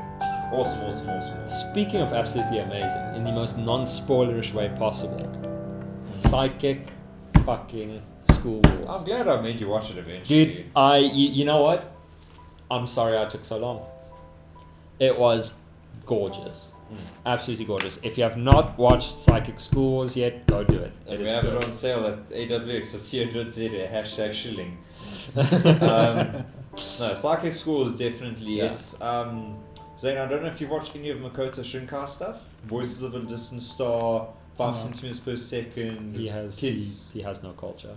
No, here's the thing. No, I'm very picky with what I watch. Well, his films, I think for visual representation alone, are worth watching. Because he's the reason he became such a profound director, or such a proclaimed director, rather not profound, is that his first 2 films, Voices of a Distant Star and The Place Promised in Our what? Early days. Early days, yes, thank you. Those 2 animes were predominantly, let me correct myself, were entirely drawn by him. 100% in Photoshop and some other fucking animating program. He hired a guy to do the audio mixing for his, very basic, like I think even royalty fucking free music. His character voiceover lines and shit like that, but he did like 90% of that project by himself. And they're not long films, I think they're like 40 minutes, 30 something minutes. But again, all drawn by him, and they're stunning. Now you need to give me a list. Yeah. Like, I'm usually very picky. You remember with his work though, it's not a lot happens, but what does happen has a lot of meaning. So you'd see with his work, like your characters don't interact often, if I could say it that way, but the interactions they do share, like even the smaller ones, are meaningful, and I think that's also why a lot of people are drawn to his work, as well as the fact that his artwork is so, believable. It leads to your believable worlds, which leads to believable character interactions, which leads to a believable story. And it's why so many people are drawn to it. Yeah, and Makoto Shinkai, also, he pursues a genre that at this point is not really profitable to the big studios, if I want to put it that way. He does very real stories, not in the sense that it feels, because if you watch, again, Clannad, what fucking bad luck. How no one is that unlucky, dude. Because that is profound, that is literally God fucking with you. Yeah. Like, you cannot even explain the bad luck of Clannad. It's literally terrible. So for me, that's where where I couldn't believe it. The disbelief just shook me, because I was like, the first thing I could understand, and then it just went really bam, bam, bam. Eventually I was like, when the fuck is he just going to do a line of Anthrax thinking it's cocaine and just die? And then not die because he's in a coma, rotting away in a cell somewhere. But Makoto's stuff, it's very real because it's interactions a lot of humans have had with various other humans for various different reasons. It's all very believable stuff, as Rico says. But again, and that's just the whole thing, is that it's very empathetic. You can see it happening to literally any other person on the planet. Maybe not so much the children who chase the voices from the deeps below, because that felt like he was trying to ride the Ghibli train. It really did. 100%. I think he corrected himself off that course, which is good. No, not that the movie was bad in any way. It was just, it didn't have the same appeal that the other ones did. No, but it was a copy-paste of a Ghibli film, let's be honest. Young protagonist, focus on nature. Fair no enough. Shinkai element, wasn't drawn as good. And there was no overly human element. I mean, you look at... I'm just trying to think now, and I feel stupid for asking this, but didn't he end up doing Your Name as well? Yes. Kimi no Na wa. Yeah. Look, I know everyone's riding the movies nuts, but you know what? It's fucking good. No, it is. And I love how refreshing it is, because, like I said a bit earlier, like, he doesn't always have much happening in his movies, but then Your Name comes out, and it's just like, you know what? We're coming out swinging, and the movie felt so satisfying, even though certain things happen within it. The way it all culminated and ended, I actually felt really, really satisfied. Yeah. And it felt like a much more actiony take on, some of the better aspects of his past works. 100%. And that's why, if we swing back to why people should watch Psychic School Wars, because I feel personally that visually, just because the scenes and the palace changed so much, that it trumps a lot of his previous films. Because again, people would argue, oh yeah, but he had a small studio, or it was just him. But again, I don't want excuses. I still praise him for that work. School was Sunrise, Gundam Studio. Was it? Yeah. Okay. Sorry.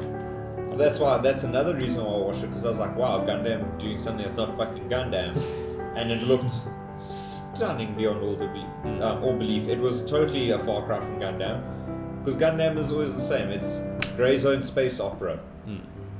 Except for Iron Blooded Orphans, which is orphans murdering people, which is awesome. But heavy shoes. You get Psychic School Wars, and it's such. Those are, for those who are interested in like writing and storytelling and creating nice, believable stories, is that you need one of two things, or two of two things, but you need at least one, is awesome development of story between characters, or a character story. So if you take something like as an Odyssey, if we take Ichigo from Bleach, his very first arc, is to save Rukia. It's all about Ichigo. You can change out any of the sidekicks as long as they fucking get into that bubble. Anyone can be anyone. They all fucking face as characters. It's his story.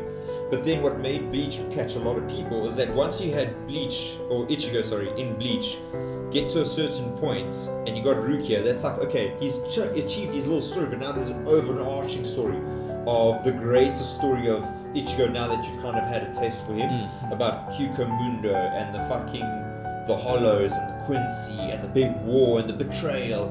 It becomes this bigger story. So while you're still developing personal stories, you have a big overarching story. And that for me is what Psychic School Wars had. You had this wonderful character interaction between the initial 3 characters, then the initial 4 characters, and then a lot of the school has nice support. They felt like they were important, but they weren't muscling in on your 4 characters. But then there's always this overarching story in the background of what the fuck is going on with that thing. What is that thing doing? I'm interested in that thing, but I'm so invested in my characters. I like to follow the story from their perspective. And that for me is just, it's wonderful storytelling. That's what Berserk's doing, if you think about it. It's the story of Guts. But we want to see what happens with Guts' story. But there's an overarching story of the fucking demons and Griffith and his cuntish brigade. What are they doing? I never thought of it like that. Yeah. And that for me is what a good story is when you have your good personal small interactions to keep you busy and going with the story, something a little bit more empathetic and followable. And then you have your big story, something that's bigger than your characters that they are involved in, because it creates a nice elements of not sympathy, empathy. And for me again, Psychic School Wars really nails that, where Shinkai tends to focus more on your characters as a main story. If you look at any of these films, it's always about 2 characters and their very personal stories. Yeah. And then just as a heads up to anyone who does decide to watch Psychic School Wars, do watch the scene after the end credits. Or just watch through the credits. Yes, just skip. Watch the credits, but make sure you stick around and watch the scene afterwards, because it does matter. I was sweating. I was honestly when the credits started rolling, without giving out any spoilers, I was honestly about to come and get my pitchfork. I was on Discord. I was about to get my pitchfork. I'm like, tonight's the night bitches die. I was on Discord, fam, and because I was like, I had it on the one screen while watching, because I was doing some work and stuff, so that they're like literally right next to each other. And so I'm chatting in Discord, when anything happened, I was like, oh my god, I'm so excited, this is happening. So it's like shoutcasting the fucking movie, and then got to that last scene, and I was just like spamming in all caps, trash, just copy pasting, trash, worst movie. My mate Julia messages me, she's like, fam, what's wrong? Like, this movie's fucking trash. Such a fantastic, fucked over, fuck you. And I watched it all the way through, Chris. I was like, guys, false alarm, it's fucking great. So I had to go watch this movie, and I was like, can confirm. What the fuck are you doing? You were like loving it, then you fucking called trash 10 times in a row, and now you're like, oh, it's the best show ever. I was like, yeah, it's credits, just fucking watch it after the credits, go watch this movie. Man. It's a phenomenal film. Like, really is. And then, I don't know if you guys want to chat about something more current, anything you guys are maybe watching? I know you said you're watching some I'd be comfortable to cool down off Tizureza Children. Remember the one in our first podcast we went over those descriptions? It's the one where the chick mixes blood with the cookies or something. Oh, yes. Surprisingly, it is actually kind of adorable. I've only watched the first episode, but super feel good. Wait, are we talking about the bears? No. That's Yurikuma Arashi. No, that was just some other whole level of you need to be on acid to understand what was going on there. No, Tsuru's Children was the one we watched in the store, where the guy catches the chick smoking and then they have... Oh shit! Yeah. Anyway, so very, very feel good. And Uso Tsukoya something, the one that when we spoke about it during our first podcast, we commented on how the art style looks a lot like Kuzuno Honkai, that very clear art style. It was the one where the government must chooses your partners for you. I just finished watching the first episode actually before heading on through here, and I'm actually excited. The feels on the bus are going to go round and round. You can see it coming, but promises to be good. We already saw that it was. Really but look, it promises to be something that if done well, I think it could actually be. What was that one again? The government marriage one? So I want to look up the name. Uso. It had the words Uso and Koi in it. That is enough, because Koi means love. It's not a fish. Yes. So yeah, I'm enjoying that, and Scissor as Children was a surprising, not, Mirai Nikki. Yeah. And then, Yuzane, anything you're watching that or reading? In fact, let's just bounce into both. Anything you're reading or watching that you're really digging? Kingdom. Oh boy. Yes. I'm sure I know this. Now I have to look it up. Hold on here. What's Kingdom. 123. Let me fucking make a notation here, minutes of a meeting shits.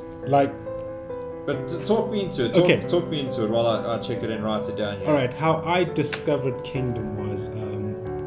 That's a white thing, you can't discover things. Oh, really? We discover things, yeah. Oh, really? We're Yeah. gonna go there. Yes. You invented it. You can invent kingdoms. Let's say that. I invented kingdom. So yeah, it was last year, but like I saw it. It looked kind of old. Anime or manga? First the manga. Okay. So I read the manga. I read the first chapter. It wasn't really appealing. But like since it was like it's based in ancient China before China became Yes, I know unified. this fucking show. Oh, this manga. Yes. Yes, are you looking at it now? Yeah. That's the one right Yes. there. I love this. Oh, and I've always been hooked on like warriors, armor, swords, Oh yeah. pokey, bleedy. Great. Well, I mean, Berserk is testament to that. So, I am in love with this. Like, I just watched the last episode, where You could stomach the anime though.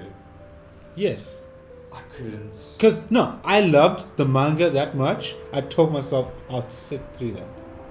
It was crap, but The anime is so bad. See, I haven't had any the anime is crap, but it's. Whew, sorry, it's flipping amazing. No, it The is. quotes, it's you very know, cool, yeah. the quotes, the whole societal. Can I say societal? Is that even a word? Societal. Yeah, Societal. We'll like, make up words. Don't worry. Societal works of like ancient China. Like what, my nigga? Especially like wait, perhaps I should say spoiler alert. Well, yes, perhaps it's to be We'll say spoiler. We'll give it like 5 seconds. Spoilers coming for the Kingdom manga or anime if people haven't Yeah. read it and they're keen to get it, but was published in 06, so you should feel bad. 2-week rule. But go on, Zane. Where the general dies. Spoiler alert. He's dead. So like the speech that he gave. It's like it was the last episode, but the speech that he gave made me wanna. So I read the manga, I finished it, began to watch the anime, and then read the manga again. Jeez. No, that's a sign of a dedication. No, that's a sign of a good That manga. is, I loved it. I think it really appealed to me because here's another kid, it's like, oh yeah, I'm joining, I'm gonna fight, yay! And then he meets up with these super cool dudes who can do amazing shit. Basically, I mean, like, what? Only in China would there be a nigger on a horse blitzing an entire army. Oh, yeah, that was very famous. Guan Yu is one of like their old school commanders who he fucked up everyone on a bridge. Like he apparently held off a whole army by himself, dude. He's Shout out to Dynasty Warriors players everywhere. No. Fuck you. No, shout out to just general cultural references, not video games. Fuck you. So that's the one right now, and I'm not sure. Many people don't really like this. I think I've told you the karate manga. Karate. If you search for it, it's karate. I think Minoru or something like that. One of the things. But if you search karate and then you -M, you'll find it. It's got this long ass name. Oh, I love animes as long as they're my favorites to read out, like for reals. And I remember. I started reading it when I think it was published in the early 2000s, but I started reading it about 2.5 years ago. Jeez. And it takes a while for it to like because like they can go like maybe a year without publishing anything, which sucks. But I loved it. I love the fact that like you start off with this blonde-haired kid who does gymnastics. He gets his ass kicked and then got saved by this karate dude.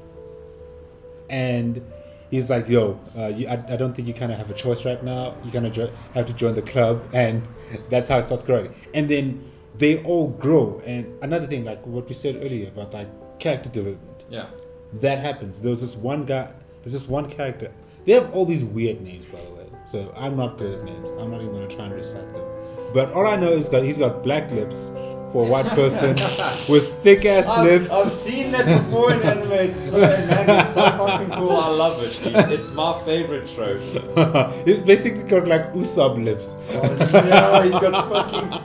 You know, for anyone who's like wondering who's never watched One Piece, he's got Mr. Popo lips, dude. Yes! It's fucking easy. A white guy with Mr. Popo lips.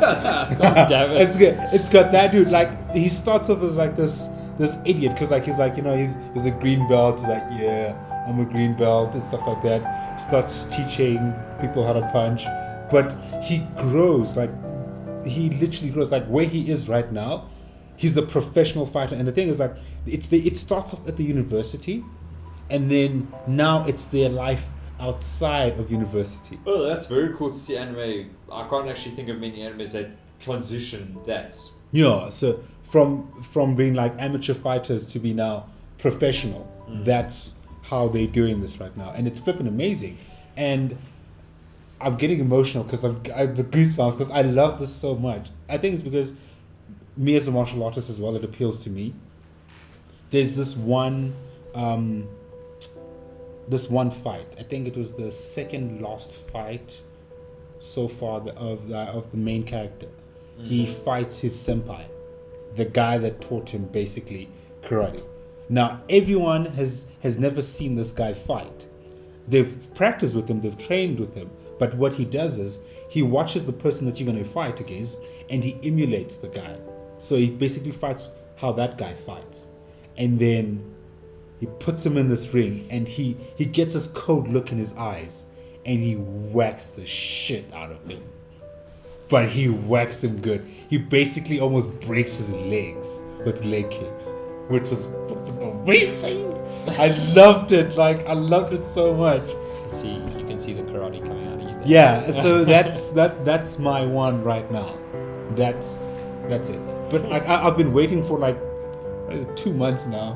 Wait, no, a month and a half for the next chapter. Yeah. Well, if you want something to read in the meantime, it's one I read on and off as they publish it, but it's a Korean manga, so it's a manhwa, and that is New Wave Breaker. New Wave Breaker is it's also a martial art manga. Very much if you had to take something like Tenga Tenga, but tone it down to a little bit more believable levels and then ramp it back up over time.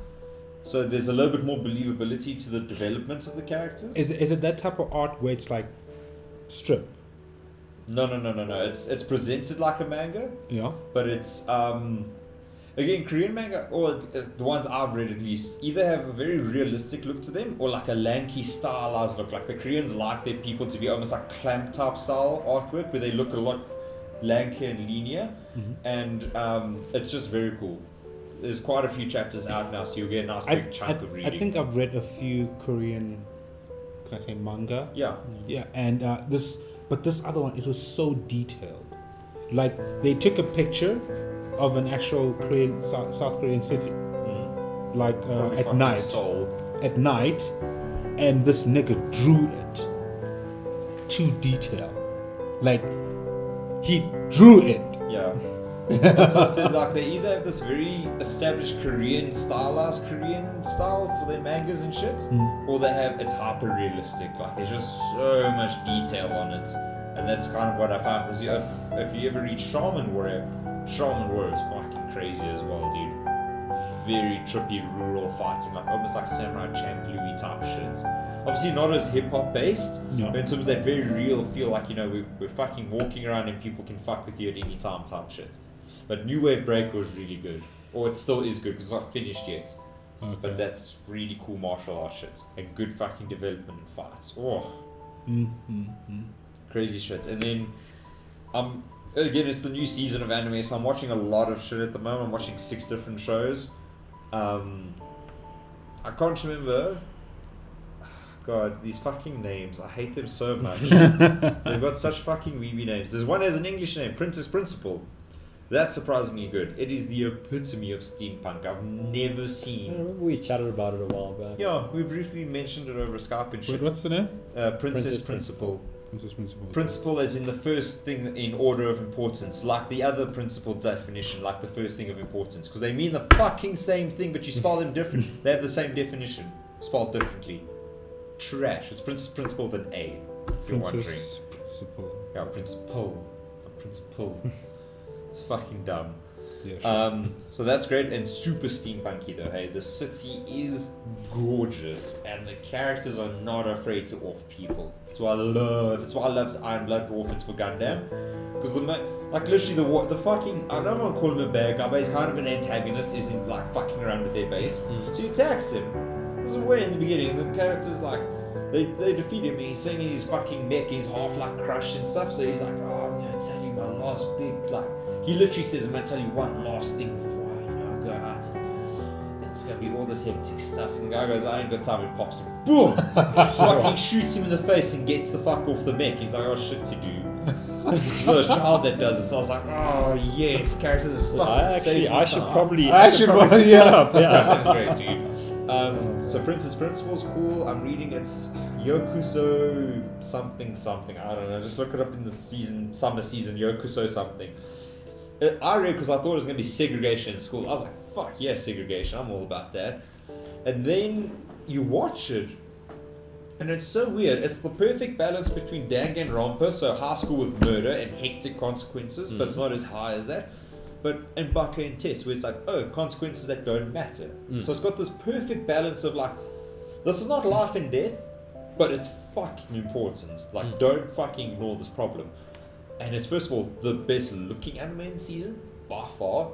Shame to say A1 Pictures is actually lagging behind somehow. Wow. And that's just because it's so stylized. Like you'll see, I'll send you some screenies when I get home. Gorgeous, like movie gorgeous. And the story is so interesting. The characters wonderful, and I love subtle exposition. I hate people going, this is a pen. This is the pen of ages. If you touch this pen or drop it, everyone, oh no, dies. Fucking don't tell me that forceful exposition shit. But this is like things like how characters are physically built. Other characters notice that shit. Very little things like that. I was like, fuck, That's pretty cool. this show's really woke. Yeah. And then you see what the show's about, because it's very subterfuge in that sense. I've only watched the first 3, and I was like, oh fuck, season favorite right here. Because I first thought it was like Fate was the safe pick. I was like, I'm gonna love this the most. Then I watched Princess Principal. I'm like, not gonna be a season favorite, but it's up there. Now I watched this, and I was like, oh my fuck. And this is what's kind of keeping me invested, is because I don't like shows where I can figure out, like Princess Principal, I can tell is not going to end because of the way they've structured it. They've kind of woven it in that way. If you watch it, you'll see. And then Fate, I know, is going to end, so I'm kind of excited to see it, but at the same time, I'm like, I know it's going to end, I just kind of want to see how they get there. This, I'm genuinely enthralled because in 12 episodes, they could or could not finish it. It actually has the potential to be either, and it's just so fucking interesting how they present it. More than likely, I'm going to say 60%, 70% chance it won't finish, but I'm still so enthralled that I'm like, I really want to watch this. And then there's like Shikai no Shishai, which is like super racist shit about the Middle East. White guys with turbans and blonde hair, blue eyes. And the bigger your turban is, the higher your rank. I was like, oh my god, yes. It's beautiful. So good. Then they got a war with like full on Britain. It's so racist. I love it. But surprisingly good. And there's some thick girls in there, dude. Oh my god. For days. And he's the Shishai, dude, which means like the general. So he can just gorilla dig through town as he pleases. Everyone's like, oh, maybe Shishai, yeah boy. And he sees this chick, and the chick's like, flirting with him and shit. She's all like Middle Eastern and hot. I was like, oh my god, Shishai, just fucking go for it. Stop fucking about. Even the one other character he's from, he's like, oh, I got married, I got a kid in the way, fucking, you're the Shishai, bro. Who's this? Hello, have you met my friend, the Shishai? He's literally wingmanning. Oh, it's great. But it's all about war in the Middle East, so that's probably not going to be a feature. Wait, this is like an anime. Yeah. Oh, I have to watch it. If you go to the Nexus, I made a list of all the shit I'm planning to watch, dude. Cool. And it's surprisingly good. It's not going to be my best by any means, but it's entertaining. And there's a couple other mixed in there. I'm not expecting huge things from them, so I haven't even really got around. Summer was a. It is a kind of a shit one. Thankfully, there are like 1 or 2 titles that are still making it worthwhile. But I don't know. I'm curious to see what they bring up next time. Ooh, I forgot to tell you guys. Yeah. another one that I'm reading. It's got a long ass name as well, but if you search for dumberu, as you would like how Japanese would say dumbbell, dumberu, it's a gym manga. Ooh, Oh god. that sounds dope. It's a gym manga.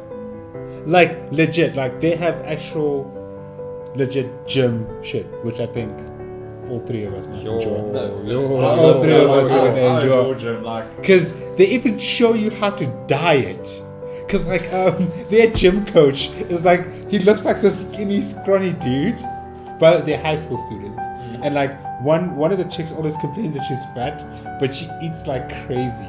And then the other one doesn't really eat, but she's still big and stuff. And they're like, they keep on asking like their coach, like, yo coach, can you show us your biceps and muscles and stuff like that? And it's like all modesty kind of vibes. And then like, so he just decides to take his tracksuit off. Now they've drawn him to look skinny, like, you know, I'm like this. yeah, like he's wearing a hoodie and gym like tracksuit stuff. Yeah. So he doesn't look, he's not popping out of his clothes. He takes it off. And then he starts posing and he just starts flexing, like everything just pops into one.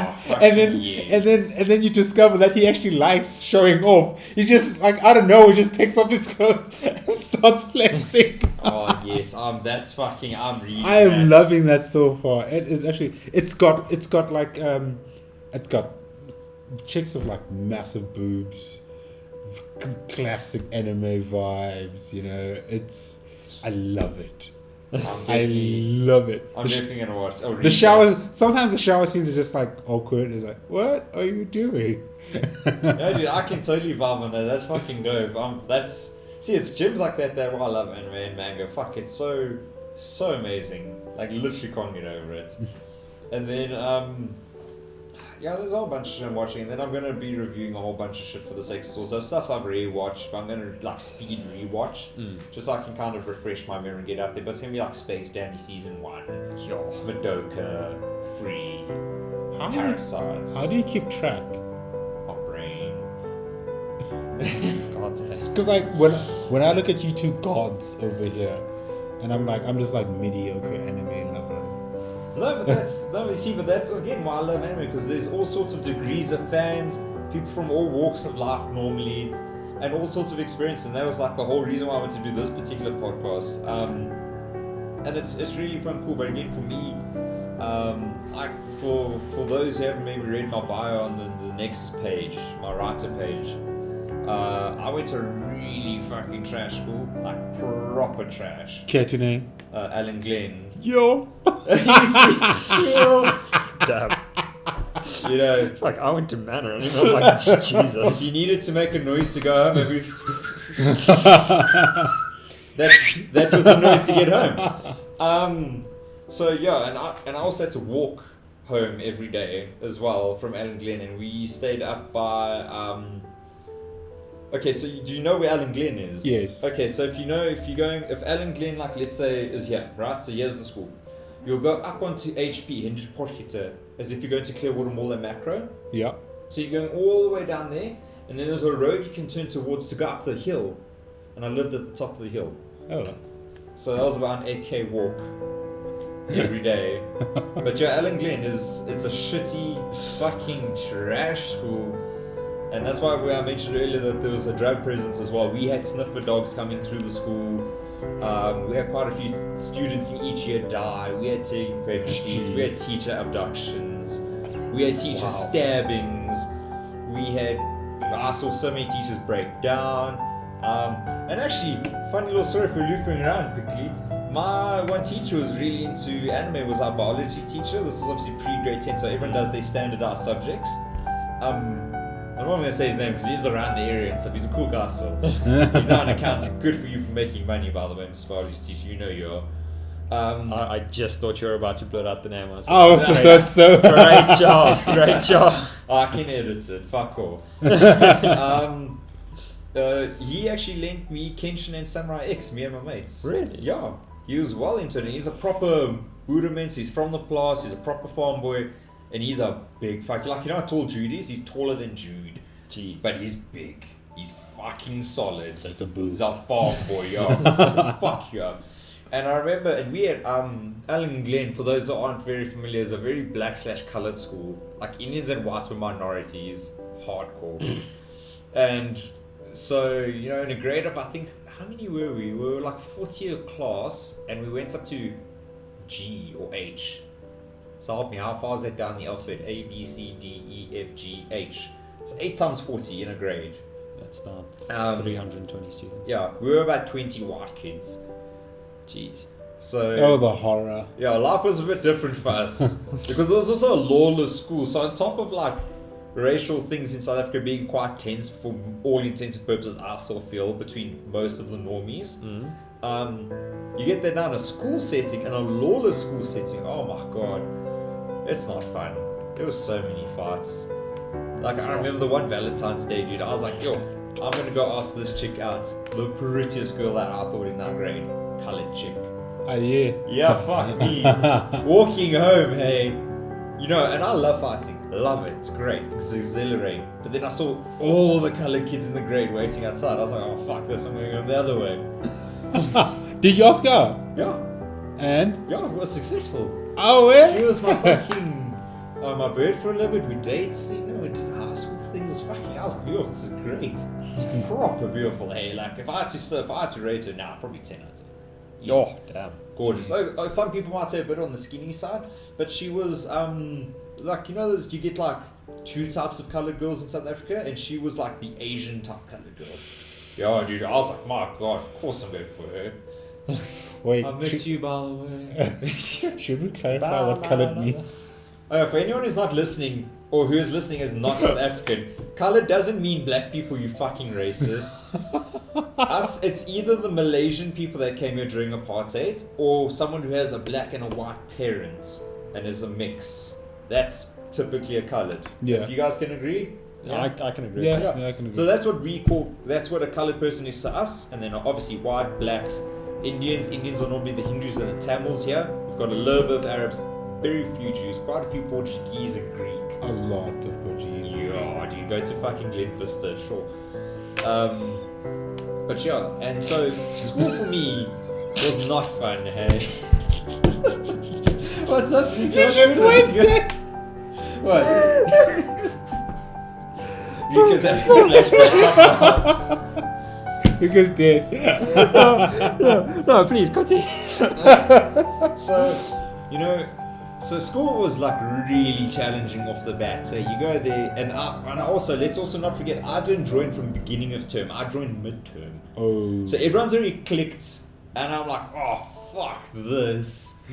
I'm just walking around, dude, and like I didn't make a friend. I think for the first 2 months, I would just be like, fuck everyone. I was fighting everyone in my grade. I was like, go away. I don't want to talk to you, you piece of shit. And then, like I said, that's when I met my best mate, because we actually. Again, we would just bunk and roam eventually, so I was just fucking roaming around classes. So I was like, fuck, I hate my grade 9 class, I'm going to go to the other grade 9 class. So I was chilling there, and I saw this oak, I was like, fuck, are you drawing? He's like, I'm drawing this. I was like, me too! And that's it, we're awesome. And then, like I said, but very bad school though, like we had lots of people legit die, we had people die in car accidents, in fights, and all sorts of stupid shit. And when you're in that environment, you strive to try, like, I don't want to say, like, pussy out and, like, try join in with others and try blend. But that culture eventually creeps up on you because you see everyone else doing it. You go, to some extent, this must be normal. So for me, once I started finding anime, it was such an escape from school that I cared so little about school in a social setting that I didn't indulge in drugs. I didn't indulge in smoking. I started getting in less fights. I don't fuck around with people as much. I actually started going to class. And I thought you were going to say you started going to church. Oh, no. I think at this point, Byron will spontaneously combust the moment he sets foot on church I'm not ground. the Antichrist. I mean, I'm not that bad. But I just have very strong views on religion in general. But I mean, so does everyone. So, Yeah. But I didn't buckle down and become a nerd. I don't fucking push up my gloves. Study. But I didn't become a total piece of shit. And anime for me really taught me a lot of those values. And like I say, a lot of those early animes really had effect. Like Arjuna, for example, was one of those.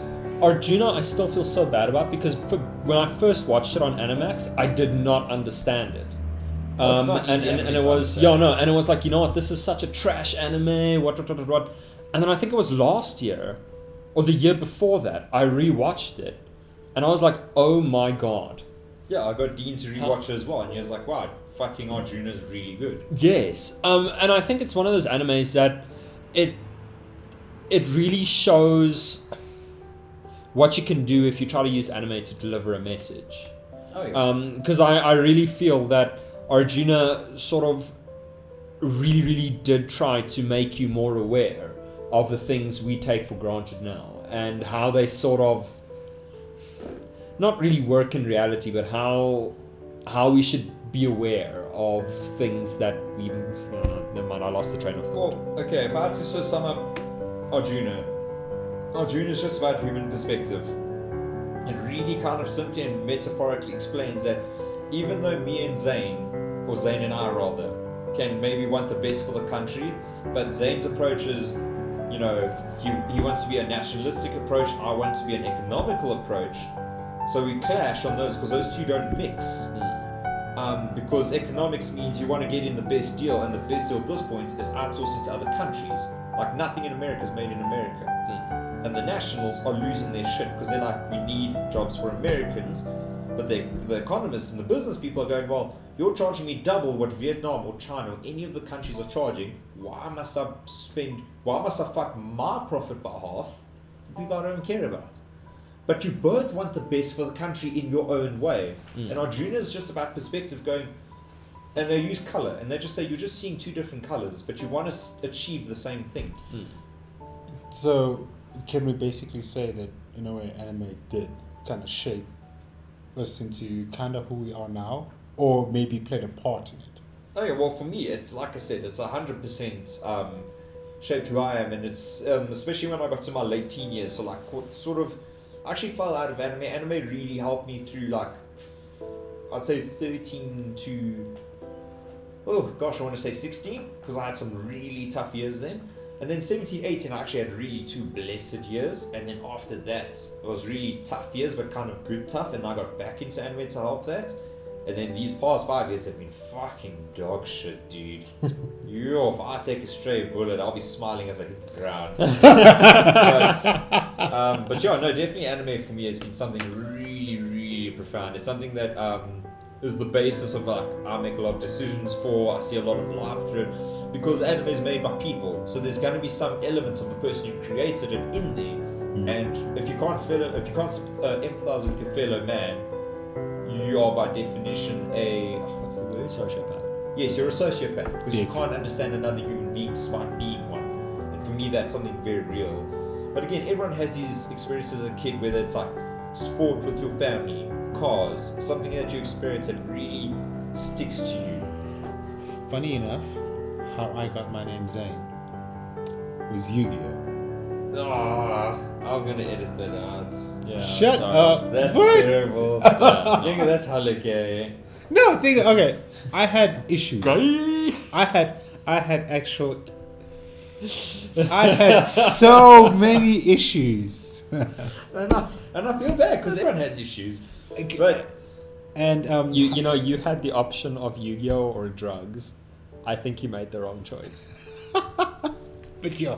Okay, so being bullied, I'm like what, 11, 12ish, just got started into anime, and like severely bullied, like verbally, sometimes physically. I was like shoved around. Yeah. I was basically like a wet towel. That's what like, we did to you at the store. Yes, I'm still going to prepare. So this one time I lost it. I blacked out and I murdered him. He was like 16, 17 years old. I was like, oh, fucking short.